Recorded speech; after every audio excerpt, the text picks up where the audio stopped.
સમાચારમાં આગળ વાત પાટણની રાધનપુર નગરપાલિકામાં વફાદારીના શપથ કોંગ્રેસ દ્વારા ઉમેદવારોને લેવડાવ્યા શપથ ધર્મના નામે ઉમેદવારોને લેવડાવ્યા શપથ પક્ષ સાથે વફાદારી રાખવા માટે શપથ લેવામાં આવ્યા છે વોર્ડની આખી પેનલ માટે મહેનત કરવા શપથ લેવડાવ્યા તો કોંગ્રેસ નેતા જગદીશ ઠાકોરની હાજરીમાં શપથ રઘુ દેસાઈ જિલ્લા પ્રમુખની હાજરીમાં શપથ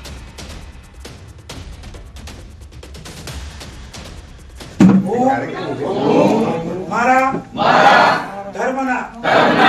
सोगन खाऊ છું કે प्रतिज्ञा करू છું કે હું कांग्रेस पार्टी ने सदा वफादार रहीश कांग्रेस पार्टी जे पण निर्णय लेશે એમાં કાયમ માટે હું સંમત રહીશ હું મારી પેનલના મારા સાથે લડતા ચારે ચાર ઉમેદવારોને મત સરખા મળે એના માટે પણ પ્રતિજ્ઞા લઉં છું कांग्रेस पार्टी ने कायम માટે વફાદાર રહીશ લઉં છું।